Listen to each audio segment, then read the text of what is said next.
Hello friends, this is Pavan Chaudhary. Welcome to study IQ MPPSC। अभी हमारे prime minister Narendra Modi 5 देशों की यात्रा पे आपको गए और उस यात्रा पे जाने से पहले प्रधानमंत्री ने लोगों से एक तरह से अपील की कि लोग विदेश यात्रा पे ना जाएं।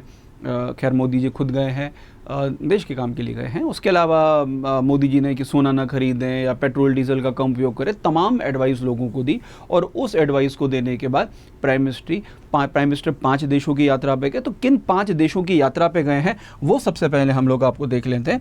प्राइम मिनिस्टर इंडिया से निकले और इंडिया से निकल के सबसे पहले जो UAE है, यूनाइटेड अरब एमिरेट है, तो प्रधानमंत्री UAE की विजिट पे आपको जाते हैं।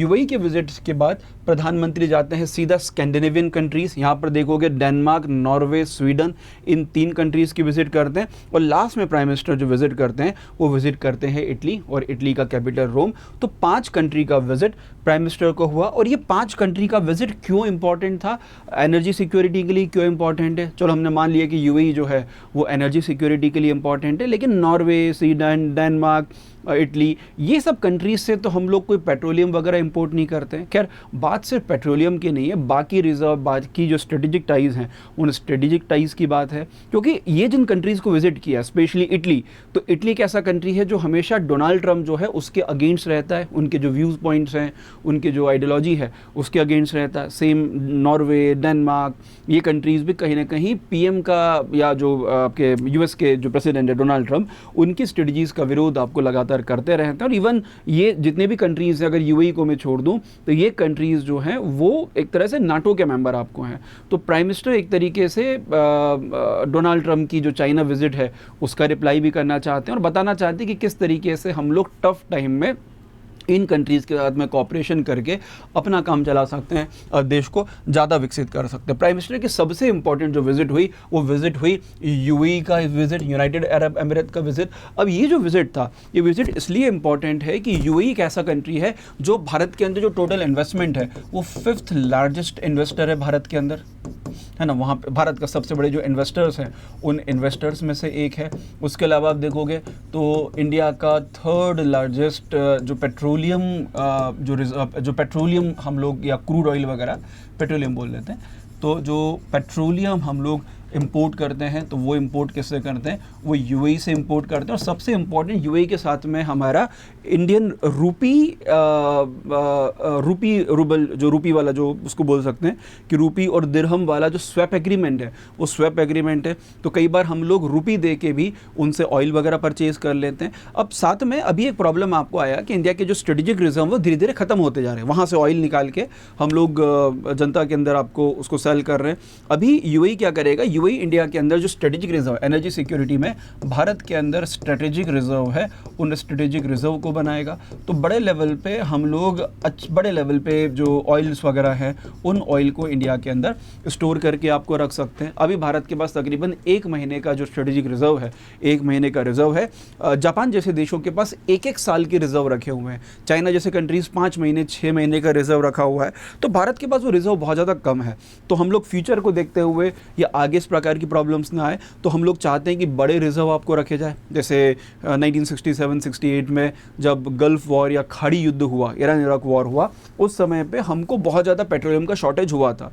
तो वैसी शॉर्टेज फिर से ज़्यादा ना हो, इसके लिए ये बहुत ज़्यादा ज़रूरी है। साथ में UAE जो है भारत के अंदर ज़्यादा इन्वेस्टमेंट करेगा, तो इन्होंने $5 बिलियन का इन्वेस्टमेंट जो है वो इन्वेस्टमेंट भारत में करने की जो घोषणा है वो घोषणा आपको की है। तो तमाम ये चीज़ें भारत में हुई है। साथ में ऑयल और जो LNG है ना, ऑयल और LNG इनके एक्सपोर्ट को लेके, उसको लेके भी एग्रीमेंट है। वो एग्रीमेंट इन कंट्रीज़ के बीच में, इन देशों के बीच में आपको हुए ताकि प्रॉपर तरह से हमारी सप्लाईज आपको बनी रहे। और सबसे इम्पॉर्टेंट कि भारत के लाखों लोग जो है UAE के अंदर आपको रहते, तो उनकी सिक्योरिटी, उनकी सुरक्षा भी बहुत ज़्यादा ज़रूरी है। क्योंकि गल्फ़ कंट्रीज़ में अगर हम लोग देखें तो UAE और कतर, ये 2 हमारे सबसे इम्पॉर्टेंट स्ट्रेटेजिक पार्टनर्स हैं। या साथ में अगर हम सऊदी अरेबिया को भी आपको मिला दें तो बड़े पार्टनर्स हैं। तो इनसे हमको कॉपरेशन करना बहुत ज़्यादा जरूरी है। तो UAE का विजिट तो बहुत इंपॉर्टेंट है, समझ में आपको आता है। उसके बाद प्राइम मिनिस्टर जाते हैं नीदरलैंड की विजिट पे जाते हैं, वहाँ के प्राइम मिनिस्टर से मिलते हैं। अब इसके पहले आपने सुना होगा कि इसके पहले इंडिया और यूरोपियन यूनियन जो है इनके बीच में एक ट्रेड एग्रीमेंट हुआ था। अब ये जो ट्रेड एग्रीमेंट है, इस ट्रेड एग्रीमेंट से स्पेशली अब ये इम्प्लीमेंट नहीं हुआ, आने वाले टाइम पर इम्प्लीमेंट हुआ, और जब इम्प्लीमेंट होगा तो इंडिया और यूरोपियन यूनियन के बीच में बहुत सारी चीज़ों का इम्पोर्ट एक्सपोर्ट होगा, फ्री ट्रेड एग्रीमेंट होगा, और जिसके माध्यम से जो फॉरेन करेंसी है वो ज़्यादा भारत में आएगी।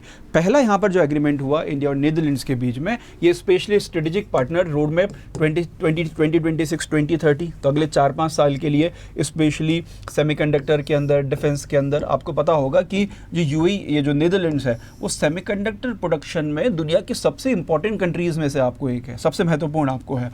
और हमको अगर फ्यूचर में हमको स्पेशली एआई और बाकी चीज़ों पे काम करना है, तो हमको सेमीकंडक्टर्स की जो नीड है वो नीड ज़्यादा होगी, या इनकी जो एक्सपर्टाइज़ है, इनकी एक्सपर्टाइज़ की ज़रूरत आपको होगी। इसके लिए हमने डायरेक्टली नीदरलैंड से एक्सपांड जो उनसे एग्रीमेंट है वो एग्रीमेंट किया है। साथ में नीदरलैंड जैसी कंट्रीज़ जो है वो इंडिया के अंदर अच्छा खासा जो इन्वेस्टमेंट है, अच्छा खासा इन्वेस्टमेंट भी भारत के अंदर करती है। तो we also need the investment, जिससे हमारी जो विदेशी मुद्रा है, जो फॉरेन करेंसी है, वो फॉरेन करेंसी इंडिया के अंदर और आपको आ सके, विदेशी मुद्रा आ सके, क्योंकि हम लोग डॉलर के ऊपर जो डिपेंडेंसी है उस डिपेंडेंसी को हम लोग कम करना चाहते हैं। साथ में एक सबसे इंपॉर्टेंट जो चोला कॉपर प्लेट है, वो चोला कॉपर प्लेट जो है ये तकरीबन 30 kg का 30 किलो की कॉपर प्लेट्स हैं। ये कॉपर प्लेट्स नीदरलैंड ने इंडिया को वापस आपको रिटर्न किया है।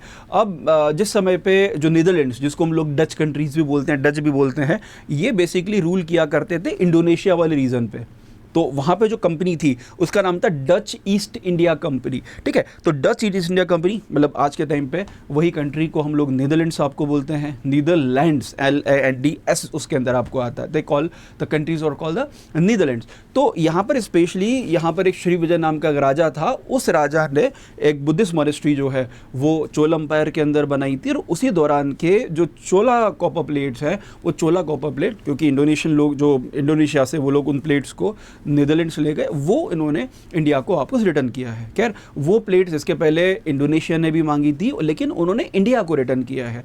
तो ये उसी तरीके से है जैसे हम लोग इंडियन ओशन के रीजन में अपना अधिकार आपको जता सकते हैं। जैसे चाइना बोलता है कि वो जो फिलीपीन सी या जो साउथ चाइना सी है वहाँ पर अपने अधिकार आपको जताता, तो वैसे हम लोग इंडियन ओशंस में स्पेशली सी ऑफ मलक्का, जो मलक्का स्ट्रेट है, उस पर अपने अधिकार यहाँ से आपको जता सकते हैं, ठीक है। तो चोला कॉपर प्लेट इनको वापस मिला, और ये मतलब कल्चरल जो टाइज हैं वो कल्चरली भी बड़ा इंपॉर्टेंट है। कल्चरल से ज़्यादा ये एक स्ट्रेटेजिक मूव है मोदी जी का कि ये वाला जो एरिया है इंडियन ओशन वाला, ये हमारा रीजन है, हमारा क्षेत्र है। साथ में देखोगे तो mobility and the migration cooperation, students जो है, इंडियन स्टूडेंट्स पढ़ने के लिए नीदरलैंड्स आपको जाएंगे। अभी तक स्टूडेंट पढ़ने के लिए जाते थे यूक्रेन, रशिया या कनाडा, तो इनके साथ हमारे रिलेशंस थोड़े बिगड़ गए।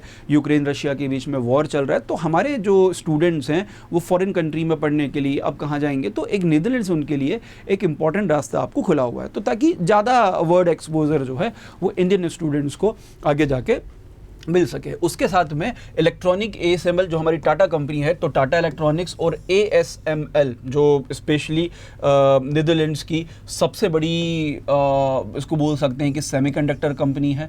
तो इसके साथ में जो टाटा कंपनी है, उस टाटा इलेक्ट्रॉनिक्स का जो एग्रीमेंट है वो एग्रीमेंट आपको हुआ है, और ये भारत के अंदर सेमीकंडक्टर इंडस्ट्री को और ज़्यादा डेवलप करेगा और ज़्यादा विकसित आपको करेगा, और भारत में बड़े लेवल पर हम लोग सेमीकंडक्टर्स डेवलप कर पाएंगे। अभी हम लोग कोरिया से, ताइवान से, इन कंट्रीज से इंपोर्ट करते हैं, तो वो इंपोर्ट करने से बचेंगे, और उससे हमारा जो जो फॉरेक्स रिजर्व है वो फॉरेक्स रिजर्व बचेगा।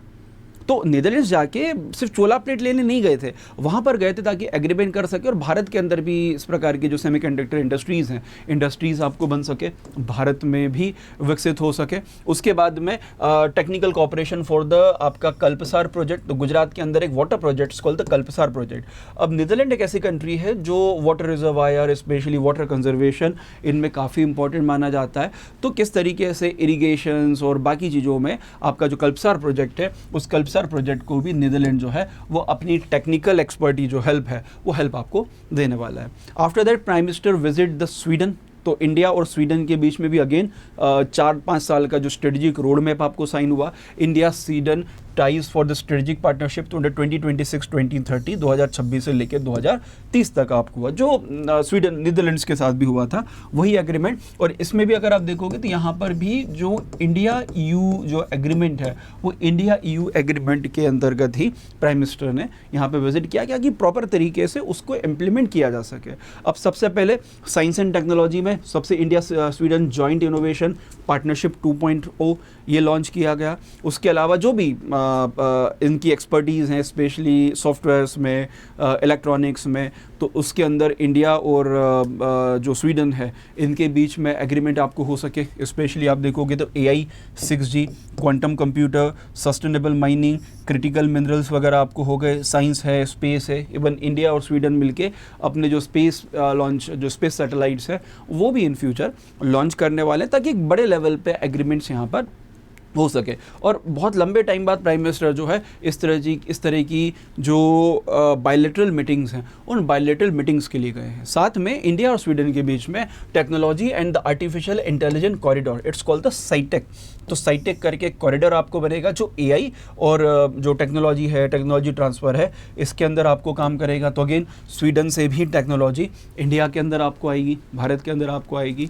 उसके बाद प्राइम मिनिस्टर जाते हैं आपकी विजिट पे, नॉर्वे की विजिट पे। और जब नॉर्वे की विजिट पे गए है ना, तो ये ऑब्वियसली बात एक एक करके पूरे स्कैंडिनेवियन कंट्रीज आपको है। तो नॉर्वे की विजिट पे गए तो सबसे इंपॉर्टेंट जो इनके बीच में एग्रीमेंट हुआ, it is related to the blue economy, है ना। ब्लू इकोनॉमी मतलब वाटर इकोनॉमी, साथ में रेन्यूएबल एनर्जी। आपको पता होगा नॉर्वे जो है वो रेन्यूएबल एनर्जी में वर्ल्ड में पहले नंबर पे है, फर्स्ट नंबर पे है। और उसके कारण इनकी जो एक्सपर्टी है वो एक्सपर्टी हम लोग सीख सके, क्योंकि अभी इंडिया अगर आप देखो तो इंडिया अभी ऑयल के ऊपर इंडिया की जो निर्भरता है, डिपेंडेंसी है, वो डिपेंडेंसी बहुत ज़्यादा आपको है। इसको कम हम करने के लिए हमको रेन्यूएबल एनर्जी की तरफ आपको जाना पड़ेगा। आपको ये भी पता होगा कि 2015 में जो पेरिस क्लाइमेट समिट हुआ था, तो उस पेरिस समिट में इंडिया ने बोला था कि हम लोग अपना जो NDMC है उसका 40% जो है वो हम लोग नॉन फॉसिल फ्यूल से लेके आएंगे।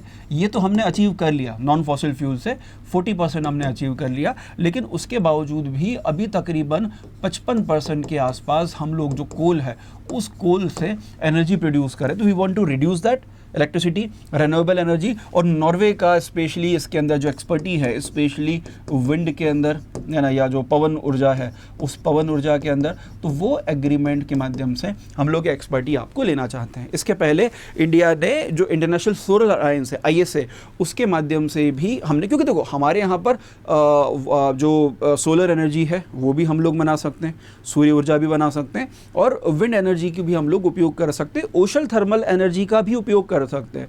तो जो भी रेन्यूएबल एनर्जी उनके पास में है वो हम लोगों ने उनसे ली है। साथ में आर्कटिक ओशन को लेके एक आर्कटिक कॉर्पोरेशन, क्योंकि नॉर्वे अगर आप देखोगे तो ऑलमोस्ट मतलब आर्कटिक से लगा हुआ है, तो ऑब्वियसली बात आर्कटिक का पार्क है, तो आर्कटिक के अंदर जो स्पेशली रिसर्च है, वहाँ के जो मिनरल्स हैं, उन मिनरल्स को इंडिया वहाँ से माइन करवा सकता है, उनमें अपना शेयर आपको ले सकता है। तो ये विजिट उसके लिए भी काफ़ी ज़्यादा इंपॉर्टेंट है। तो स्पेशली जो एग्रीमेंट हुए मैरीटाइम कॉर्पोरेशन को लेके, समुद्री सहयोग को लेके, क्लीन एनर्जी प्रोजेक्ट को लेके, जो इंडिया को सबसे ज़्यादा नीड है आज के टाइम पर, सबसे ज़्यादा ज़रूरत है। और साथ में जो आर्कटिक रिसर्च है, आर्कटिक के एरिया में रिसर्च करने के लिए।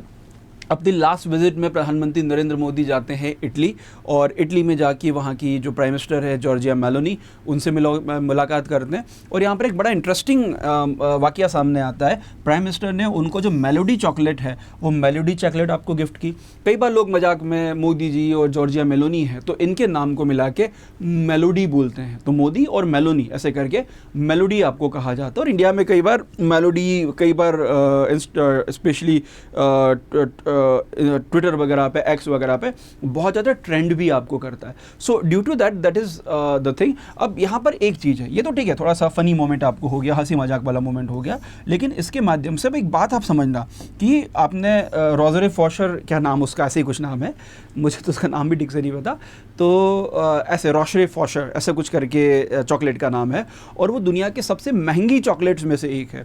तो एक ऐसा कंट्री जो दुनिया की सबसे महंगी चॉकलेट, सबसे महंगी इस तरह की टॉफ़ीज़ वगैरह आपको बेच रहा है, उसी कंट्री में जाके अपनी कंट्री की जो मेलोडी है उस मेलोडी का प्रचार कर रहे हैं। तो एक तरीके से इसका एक मकसद जो स्वदेशी का जो प्रचार है, उस स्वदेशी का प्रचार भी आपको है, इंडियन प्रोडक्ट्स हैं उन इंडियन प्रोडक्ट्स का भी प्रचार है, या उसके अलावा अगर आप देखोगे तो एक थोड़ा सा फ़नी मोमेंट यहाँ पर आपको है। और यहाँ पर भी जाके उन्होंने clean energy corporation, education and cultural ties, people to people ties, इनके ऊपर मोदी जी ने स्पेशली फोकस आपको किया है। तो 5 देशों की विजिट आपको हुई इस टफ टाइम में, ताकि हमको क्लीन एनर्जी, स्ट्रेटेजिक रिजर्व, इनके अंदर बाकी कंट्रीज़ का जो कॉपरेशन है वो कॉपरेशन आपको मिल सके। तो ये तमाम याद रखिएगा, और इस तरह की और वीडियोज़ अगर आपको चाहिए तो आप कमेंट सेक्शन में ज़रूर बताइए कि किन और टॉपिक्स पे आप इस प्रकार के वीडियो चाहते हैं। चलिए, thank you very much, have a good day.